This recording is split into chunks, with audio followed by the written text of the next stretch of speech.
shame. Think something new under the sun. Bruce, happy 80th birthday. There's a group of folks here assembled to wish you a very happy 80th, a milestone event. In fact, it's so important that we have decided that from the wall of heroes here in my office, Phil is going to take a rest, and look what we have here. It's all about our founding chairman, the Bruce Effect. Happy birthday, sir.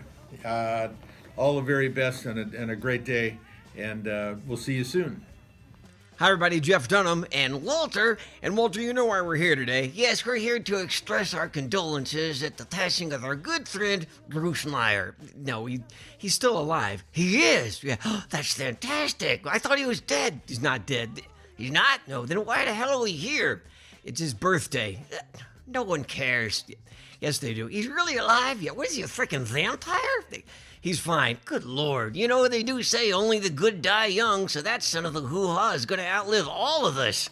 Walter, yeah, he looks good, but, has he had work done? I don't know. Sure he has. I bet when they're not working on the cars, they work on him. Walter, come on. Yeah, from 10 feet away, he looks fantastic. Anyway, Bruce, we were just going to say happy birthday and congratulations. Yes, congratulations on living through this pandemic, right? Yeah, as well as the one in 1919. That's not it, no. Yeah. Happy birthday, yeah, happy birthday on your 100th birthday.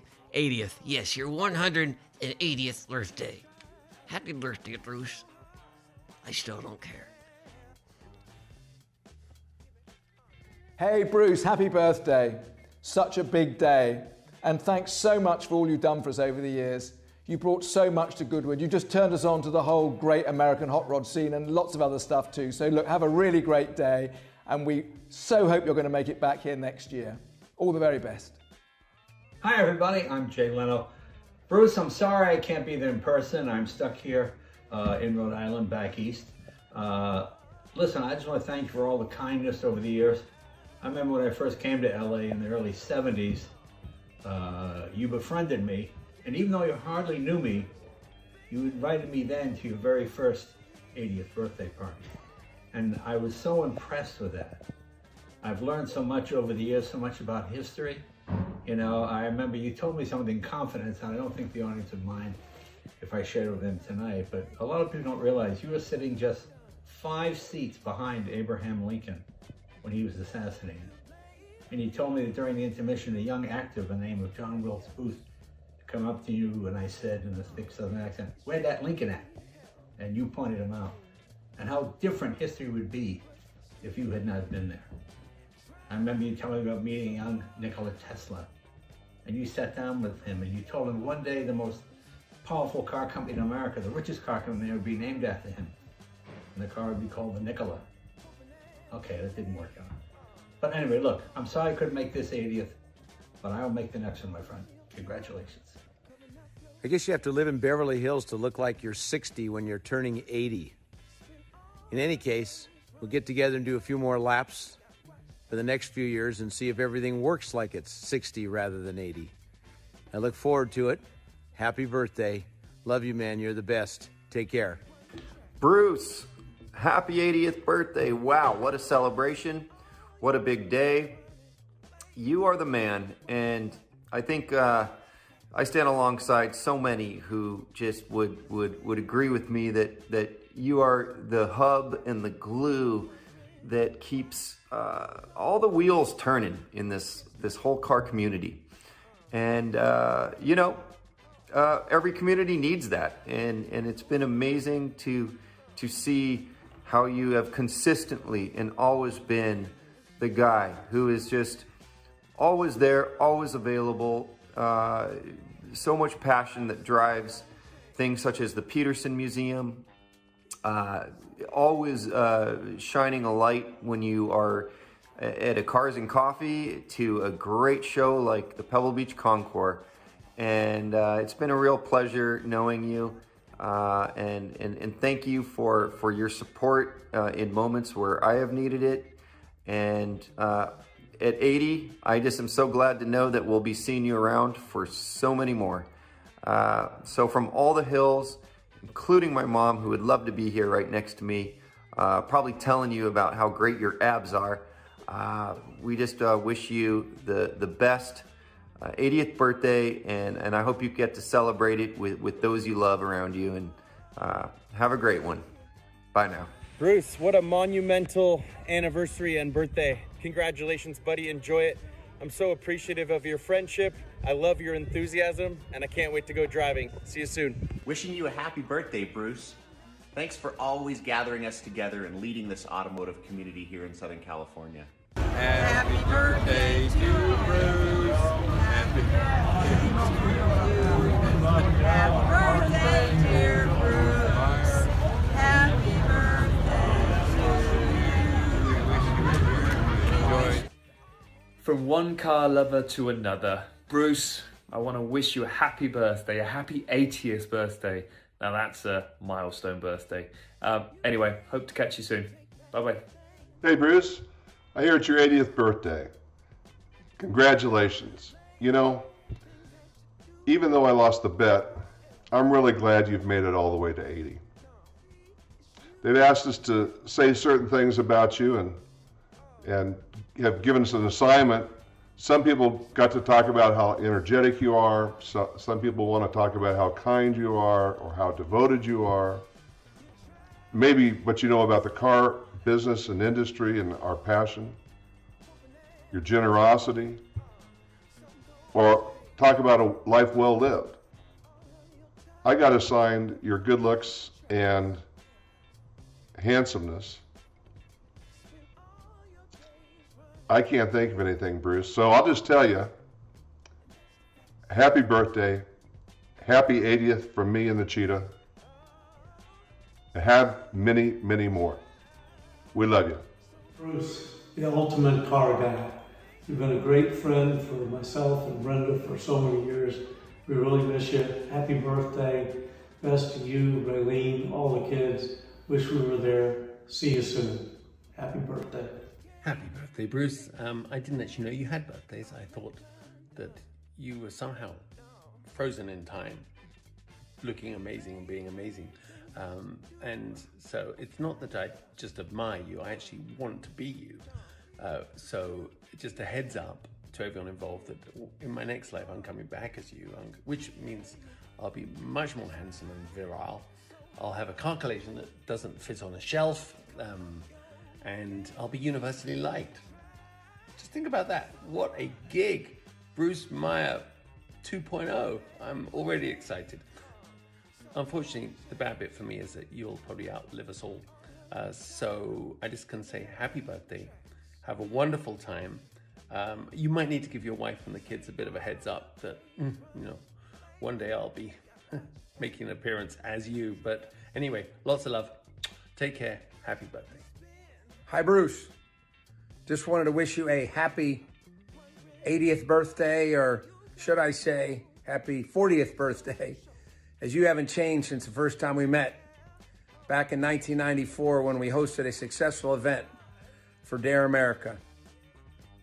Your positive energy, your passion for life, your passion for your family, and your passion for whatever you do, whether it be the Peterson, your business, has always had a special place for me and someone I look up to try and do that each and every day for my team members, for my friends, and for everyone I come in contact with.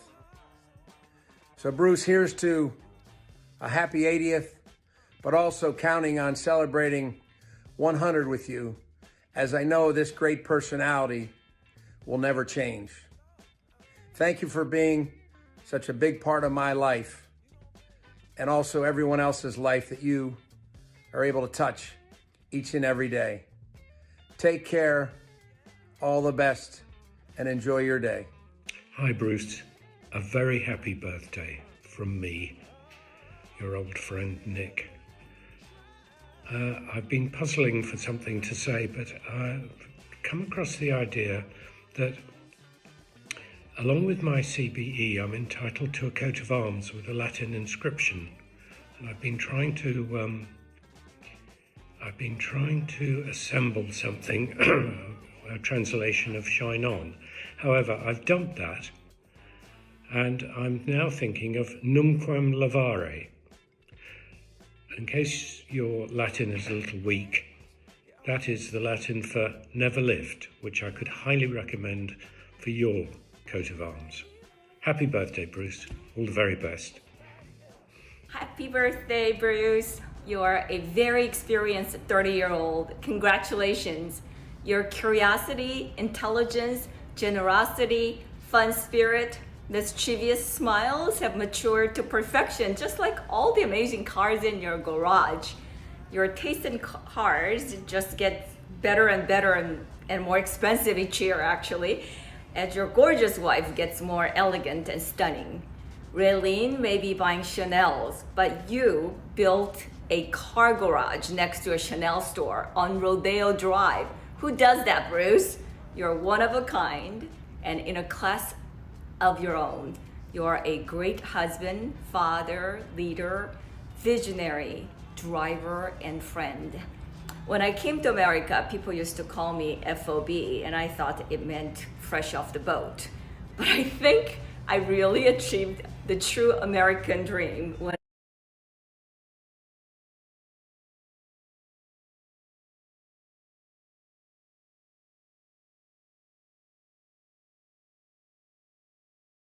I became a different FOB, Friends of Bruce. It is my honor to call you a friend and to serve on the board of the best car museum in the world that you actually founded. Never lift, my friend. You're a legend and you always will be. Happy birthday, Bruce. Everyone loves you. I hope you're having a wonderful day. You want to know where to learn Never Lift, Bruce? Right here, Woodward Avenue in Detroit. Except every mile. I learned to drag race here when I was a kid. I learned compromise from Bruce. Bought one of my cars one day and says, I'm going to pay more for it than I want, and I'm going to pay less than you want. By God, I learned all about it. Compromise from you. Great guy. Happy birthday, Bruce. Love you, Tim. Hi, Bruce. Stefan here, sending you my very best wishes on your birthday. I hope there'll be many more to come, and I look forward to seeing you and your great spirit, great energy at many other venues and racetracks around the world for many years to come. All the best. Have a great one. So happy birthday, my friend. You are just the best. You are the man. Whether you have such a giving heart, so whether you're restoring an important race car or collecting it or sharing it with others or donating your time and your passion to museums around the country, you know, you just never lift because you are the best. Happy birthday, Bruce. Hey Bruce, I'm wishing you a very happy 60th birthday. It was such a pleasure seeing you last week in LA, and I'm looking forward to many more visits. Bruce, it's your birthday, but you know that, because right now everyone's telling you happy birthday. 80th. I don't believe it.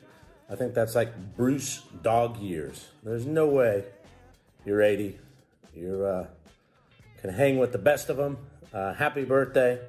And as I've said many times, I want to be Bruce when I grow up. See ya. Bruce, happy birthday to one of the best human beings I've known my entire life. It all started with us being carpool buddies down to Celine. You introduced me to YPO. You introduced me to so much about car culture. So thank you from the bottom of my heart. I love you, our family loves you, and Galpin loves you. God bless you. Happy birthday, Bruce! Happy birthday, Bruce! Love ya.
to lose the crowd. My first one is Bruce. What else do you collect other than cars?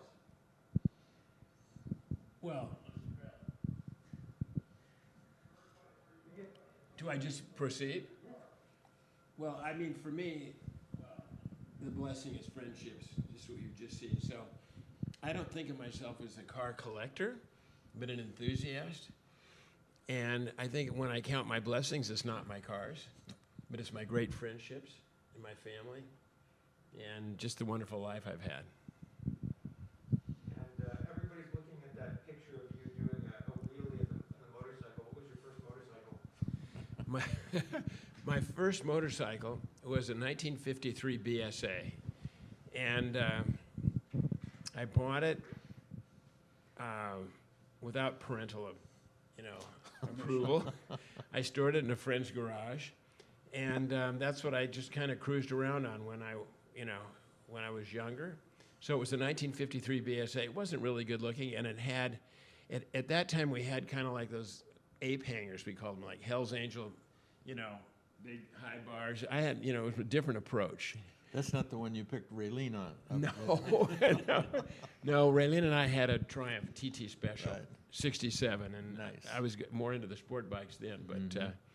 But hey, before we get going, I mean, don't we want to talk about who I'm flying? I think that's a good idea. Yeah, if you could maybe introduce yourself and also explain maybe your first story with Bruce.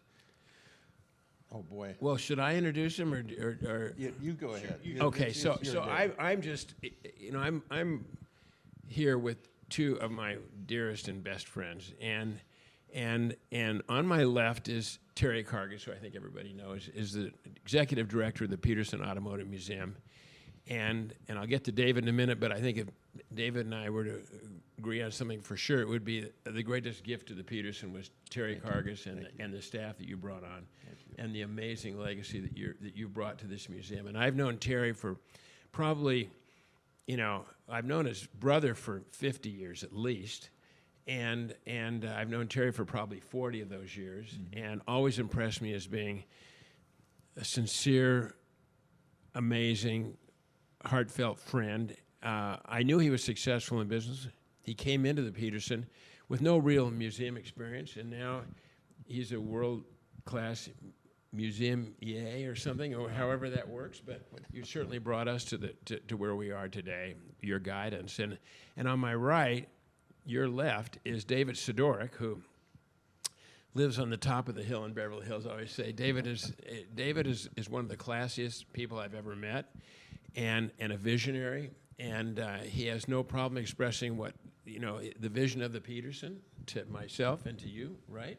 Continues to challenge. Continues, and it was David's, just woke up, I'm sure, like I do these 2 a.m. messages to myself, and I'm sure David woke up and said, we got to redo the Peterson. So David is a force of nature, a man of exquisite taste, has a beautiful car collection. And when we started the Peterson Automotive Museum, David was really my first call to be on the board and has never left the board. He's my co-chairman and great long-term friend. And his wife, Jenny, and my wife, Raylene, are also very good friends. So I'm here with two very special people that mean just a whole lot to me. And where was our question in there somewhere? We're going back to the motorcycle, but it's good to get you guys both introduced. But do you still ride? So when I turned 75, I went into what I call preservation mode, and I took it pretty seriously. I just built a new sport bike, and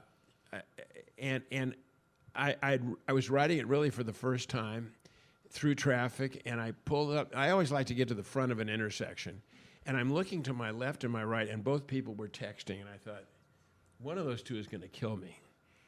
And when you're 75, you don't just drop the bike and get up and brush yourself off and move on.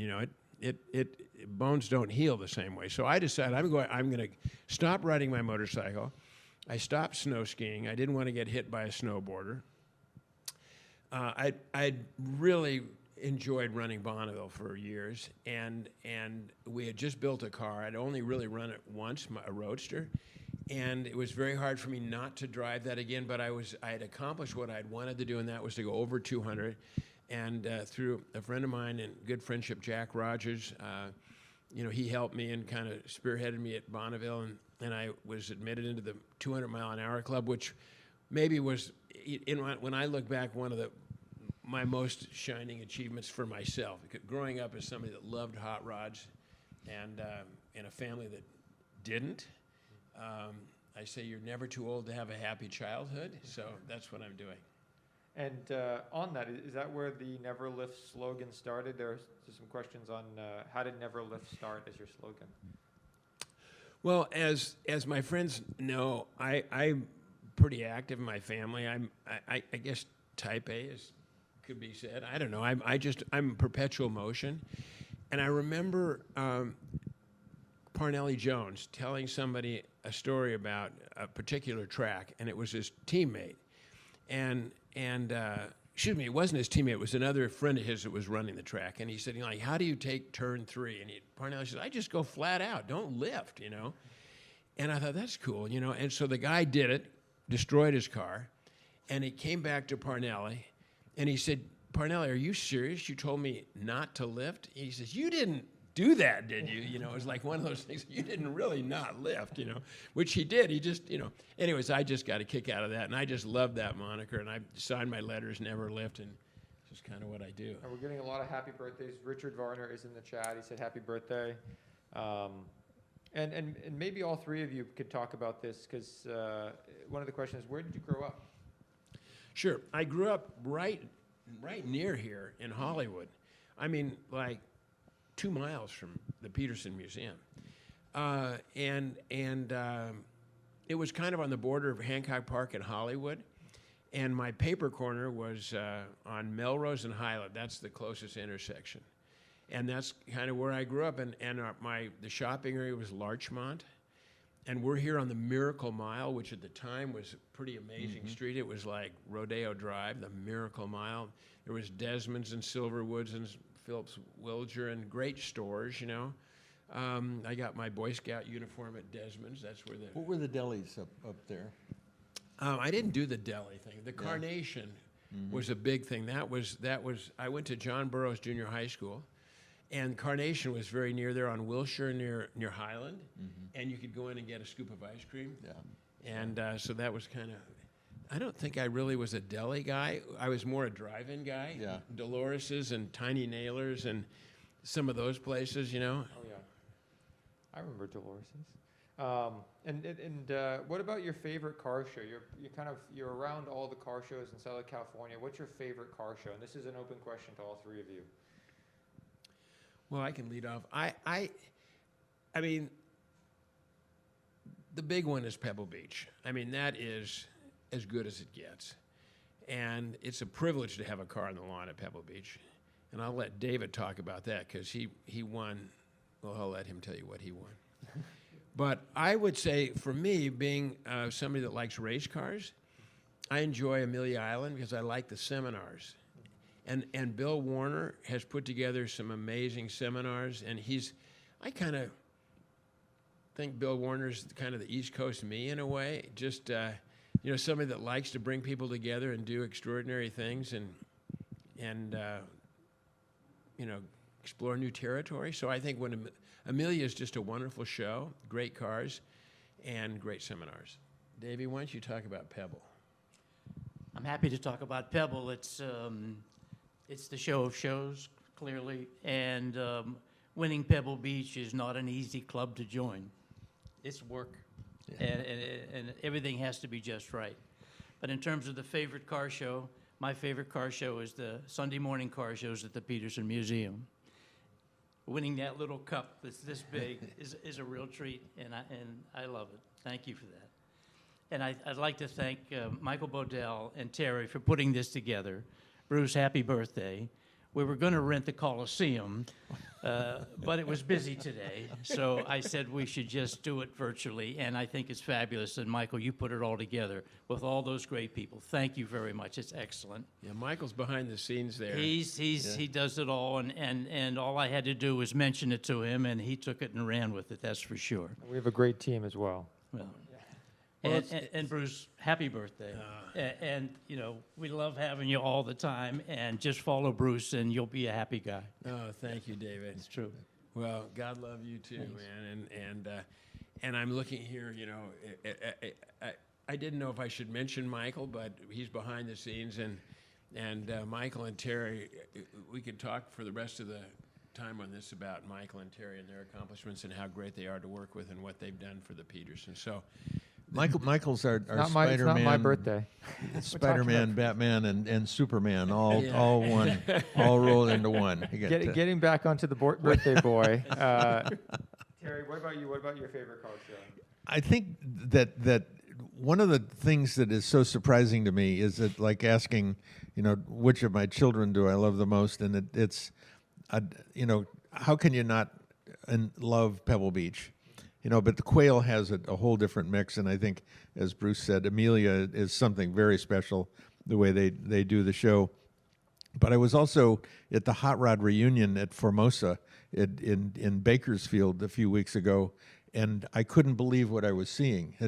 500 vintage drag racers all going off, I mean, drag racing all day long with these, you know, 60s cars, and it was amazing, and people loving it. So, you know, what part of car culture is the best, or who loves their cars the most? It's just so much fun to be involved in this. That's a perfect transition to the next question of Bruce. What was your first hot rod? Everybody knows that you've got some of the most prominent hot rods, but what was your first hot rod? So my first hot rod was the Lee Titus Roadster, and it was owned by Jim Busby, who's a drag racer and IMSA racer and all-around car guy. And this was like, I want to say in the late 70s, maybe 79, 80, something like that. And he cruised by in this little red Highboy Roadster. And I looked at that and I thought, you know, I would love to have cruised in that in the period. And so I went to Jim. I said, God, that is the coolest car. If you ever sell that, let me know. Little did I know that he sells everything. And that was like on a Saturday. And Monday he said, where do I deliver the car? And I'm going, whoa, you know. I'm not sure I'm ready for this, although I'd loved hot rods. I always appreciated the hot rodders. I wasn't just ready to jump in, nor did I have garage space or anything, but I you know, I didn't want to let them down. And so I said, well, you know, I called a few of my friends, like, I got a great car for you, hot rod. And they, I'm not a hot rodder, you know.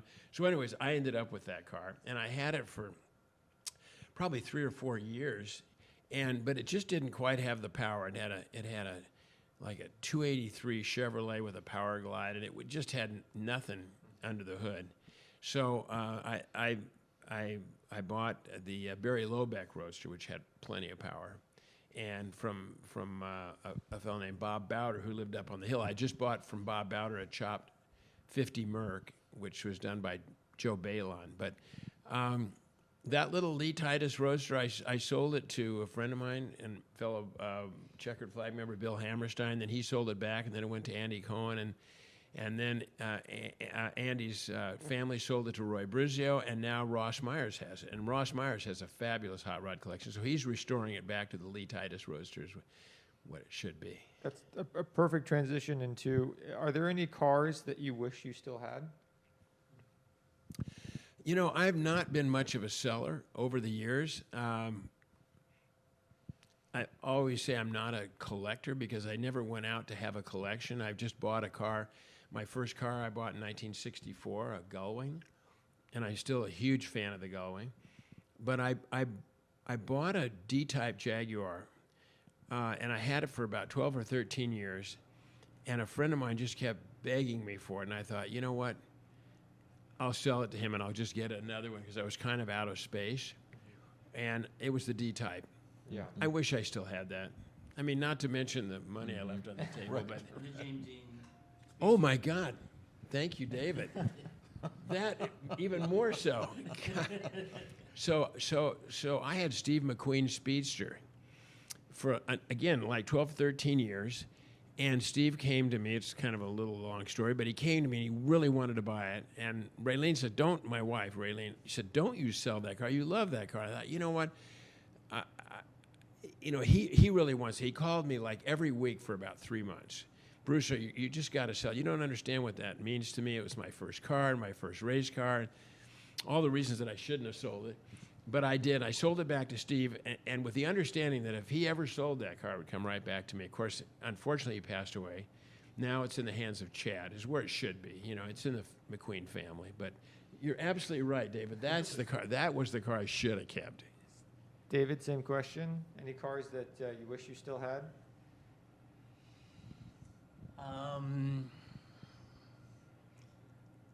Let me think here. You know, I had the Phil Hill 340 Mexico, which was quite a car. Very difficult to be in, but a beautiful, beautiful car. Lots of history. Phil all over it. His early runs in the Carrera Pan America. It's in a great home right now in Petaluma, so that's a good place for it. But I miss that car. And I missed that car in your garage too. That would be the one because David has some extraordinary cars, but that was with all the markings on it from the Carrera Pan Americana and Phil Hill's name on the side, and I think Richie Ganther on the other side. Exactly. Not a bad pair. And we have a link to donate to the Bruce Meyer Scholarship Fund. Terry, maybe you can tell us a little bit about the Bruce Meyer Scholarship Fund. This was something that was started by Alan Shea from San Luis Obispo, Paso, when he came in actually with a surprise gift and said, I want to do something in Bruce's name for education. And so we talked to Bruce about it and said, there's an opportunity here for us to do something quite special in your name. What do you think? What would you like to see? And so after a little bit of time, we came up with the idea that it would be a scholarship fund where we can actually bring in interns or hire young folks to come into the museum and get a chance to learn a different discipline. Initially, it was about hands-on vehicle preparation or to work on the cars, but also we've expanded that to be marketing and the library education, our archives and the other parts of the museum. But it's really a great opportunity, and I think it's one of those things that as we go into the future, the more opportunity we create for young people. It's one of the things that has been a challenge. You hear it all the time. How are you going to bring kids into the automotive world? This is where it starts for us. And with that, we actually received a $5,000 donation to the Bruce Meyer Scholarship Fund from Mrs. Johnson. So $5,000 going into the bucket. And actually, last year, I think we raised over $100,000 for the Bruce Meyer Scholarship Fund for internships. Well, and it's also to inspire and to promote hands-on learning. And I personally am a big fan of trade schools because I'm somebody that grew up and I can't do anything. And so I want to make sure there's people that but I think people that can use their hands, whether it's an electrician or a plumber or work on old cars, the world needs more people that can do things, and this scholarship will help provide that. Yeah. Bruce, we all admire that piece of business you put together here, and we've had a couple of donations beyond what Michael's talking about. And I'm happy to donate $10,000 to your fund today, Wonderful. And I hope that I have Great. a lot of followers. Yeah, wonderful. Thank you, David. Davey, that's lovely. Okay, I got to match him. I'm in for 10. No, I think it's going to be money well spent, and I'm happy to contribute as well. Thank you. Thank you. And there is an open donation in there, so we'll keep you posted. Okay. Next question is there a car that you currently want? Is there a car you're looking for? So there was a car that I searched for a long time, and that was Stu Hilborn's Bonneville car back from the late 40s. And I put ads in magazines and really had no success. And so there were two of these, one by Stu Hilborn and the other by Phil Remington. Both of them are long lost, and both of them have been replicated now. I'm not a big one on replicas, but those were two that I looked for really hard and ran ads. I think if somebody said today you could have your choice of any car, what would it be? And I would say a Scarab, Reventlow Scarab. I've loved those cars since they ran at Riverside. The whole concept, it's a completely amazing car built by hot rodders. Every person involved in that was a hot rodder. There are 3 of them in the world. One is owned by John Mozart, the other Miles Collier, and the other Rob Walton. Wow. I don't think any of those guys are going to get desperate and have to sell it. And I don't think I could afford it if it came. came available. So I'm very happy with what I have. Believe me, I've exceeded every expectation, and I don't have enough time to enjoy what I have. So I'm not in hot pursuit, but that if I could add one car, it'd be plenty cool. David, what about you? I'm in the same way. I'm not in hot pursuit of anything here. I've got some beautiful cars that I enjoy, and taking care of them is a full-time job. You know, I got to say that you selecting the Scarab as a car, that just reinforces everything I've thought about you as one of the most mindful and careful collectors of really important cars. I mean, remember when the Scarab showed up at Riverside with Lance Raventlow? I mean, does it get more glamorous? And the car design itself, they were fast, effective. What a treat! What Chevy a treat. power. Oh God, yeah. European good looks. Yeah. Are you talking about yourself? Is that the? I'm talking about you. It was just the car. And what? And this is a question. So you mentioned going 200 miles an hour Bonneville. What's the fastest you've ever gone on the street? On the street?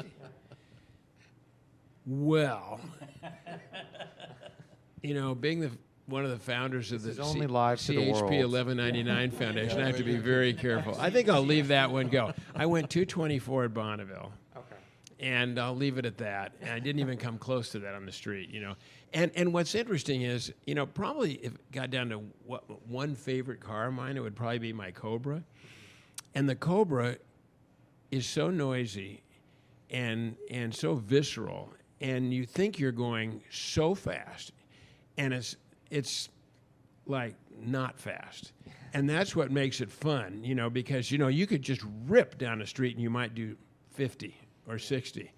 And you know, you put your foot into a modern car, hypercar. We have a new exhibit coming, hypercars, or even a Tesla. I mean, there's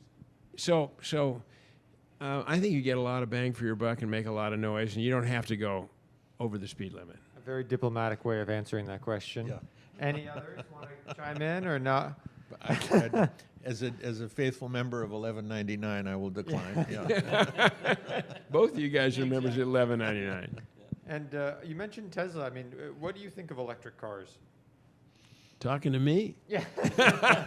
I was hoping this wasn't going there.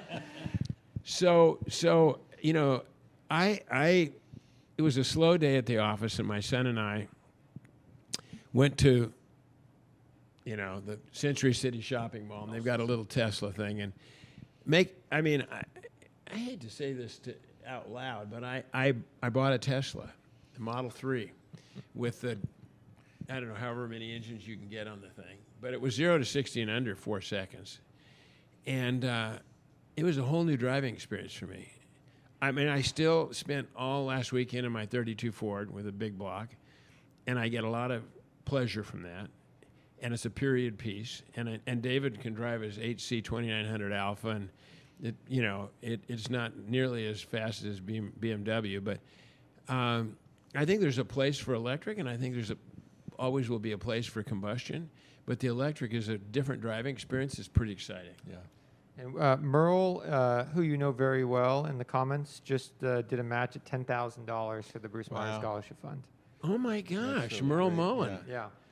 Mullin, and our chairman, ex-chairman now, we got Richard. He's still co-vice chairman. Co-vice chairman. Well, he's been an impact. Talk about a guy that's been impactful in the world of cars. When we opened the museum, our first exhibit was the Mullin collection, the French cars. I said that made car-loving people out of people that didn't even know there were cars. Their taste in cars and their collection is just exquisite. And we always seem to have one of them, at least one, and maybe the whole collection on display here. We did the Bugatti and so forth. But that's a whole different kind of car. And, that's all about beauty and style. Wasn't it the art of Bugatti, the Peters exhibit that sold Wolfgang Porsche on the 70th? Yes. Yeah, it was just, we were, the corporate national, international board of Porsche met right in this room. Right. This is our founders lounge, and behind me are some of the people that have been so generous to the Peterson Automotive Museum. It's like a who's who. But it was one of the few days that I was dressed appropriately. I will never forget that. And I walked in, and Terry Cargis was there, and he said, we have the Porsche board meeting upstairs in the Founders Lounge, and Wolfgang Porsche's here. I'm going, oh, my God, And so I just came, I'm not shy. So I just came, just charging up here to meet Wolfgang Porsche. They were literally just walking out the door, and I introduced myself, and I took them through a walk through the Peterson. That was an amazing day. And it had to be divine because I don't dress like coat and tie that often, And so I walked up to him. He was in a coat and tie, and I took him through the museum, and we looked at that Bugatti exhibit in the Mullin gallery. Coming down the staircase. Yeah, and I said, Wolfgang, this could be you. This could be the history of Porsche, and 70 years of Porsche. And I did my best sales job, and he thought, that's it, we're going to do it. And when Wolfgang says we're going to do it, he turned right there and said to the guys, let's do this. We're going to do this. What was fun, though, was that after 15 minutes of you and Wolfgang starting to exchange niceties, you both had your phones out sharing, this is this car, this is where, look at this.